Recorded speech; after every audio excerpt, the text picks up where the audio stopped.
How can meditation help with a severe lack of sleep? I'm talking about those nights when you, like I did tonight, woke up at 3 o'clock in the morning and you're just having pain. There's something keeping you up and you just can't fall asleep again. And it's made even worse when you couldn't fall asleep the night before. So you just go to bed at 12 and then wake up at 3, and 3 hours of sleep, it's a little bit too little to sleep. And meditation can definitely help with that. And there's two ways that meditation can help.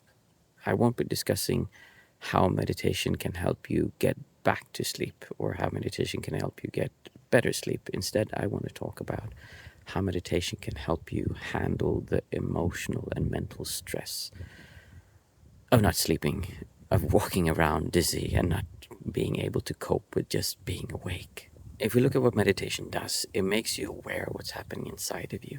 And when you have a severe lack of sleep, there's this feeling of, oh my goodness, I know this is going to be terrible. I haven't slept. I've been lying up. And it might even start when you're lying in bed, say waking up at 3 o'clock, and you wake up and like, oh, I just want to sleep. I can't sleep. Why can't I sleep? And you start having these things running around in your mind. Now, if you would actually sit down and meditate, you could fall asleep again because you get calmed down. But more than just putting you back to sleep, the mental anguish and agony of having to lie there, of having to observe your thoughts, of having to just feel for me, it's physical pain. I have 3 herniated discs in my neck that act up and gives me all kinds of weird issues, hot flashes, and I have restless leg syndrome and like all kinds of weird things that happen from the back. So lying there with that pain and just trying to find a position where you can fall asleep, and it just doesn't work, and you try over and over, but actually just breaking that pattern and getting up and sitting down. And it can help you look at the thoughts and feelings and what I call distortions or pressure that you feel towards not being able to sleep again. Now, whether you sleep again or not is not what we're trying to change here. What we're trying to look at and let go of is this belief that you need to sleep now. Because, I mean, obviously you do need to sleep, but I mean the feeling that your day is going to be ruined if you don't get any sleep.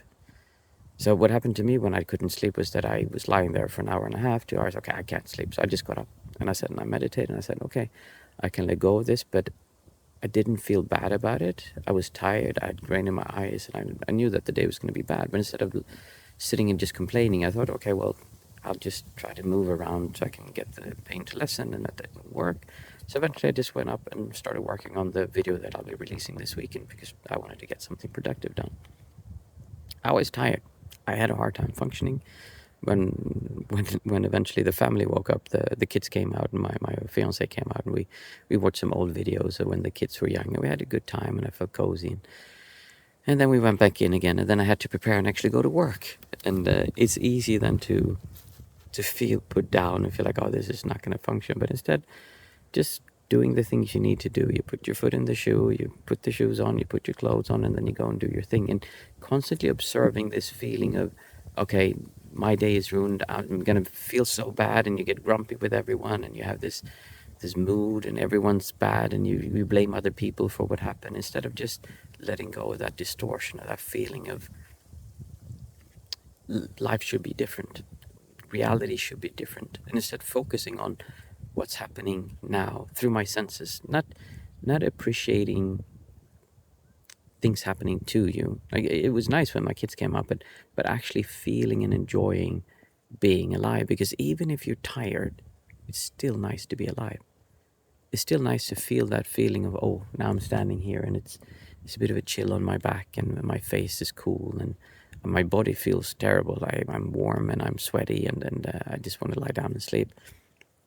But still, it's nice to be alive. It's nice to appreciate and feel that my senses work, and I can look at the water, I can hear the birds singing, I can feel the wind, or the sunlight, or fish jumping in the water as well.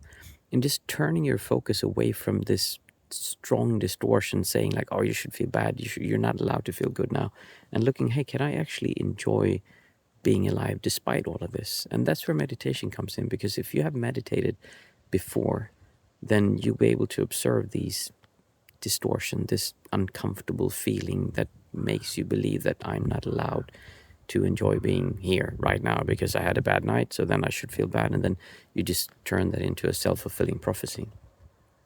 Now, I'm not saying that you're not tired. I'm not saying that you don't have a difficulty when you can't sleep. When I actually got burnt out because I spent 9 months, almost a year, sleeping 3 to 4 hours. A good day, night would be 5 nights of sleep, and then eventually my body just crashed. I couldn't handle that anymore.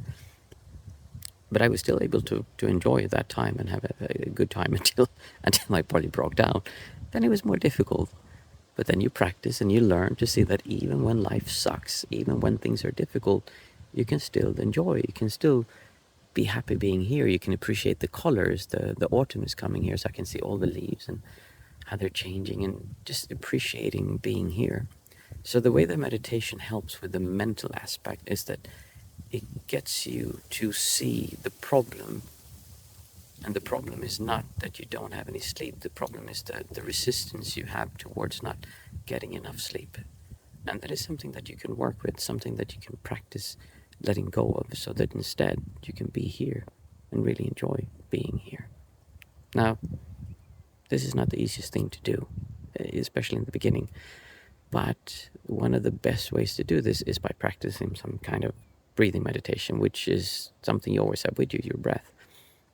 I made a video where I explained how I practice meditation, especially breathing meditation, in such a way that not to gain deep concentration states and have spiritual mind-blowing experiences, but in a way to make you more present, to make you more aware what's going on inside of you, so that you can actually enjoy being awake despite being incredibly tired. And you can watch up here, and that will be a nice video to watch for you.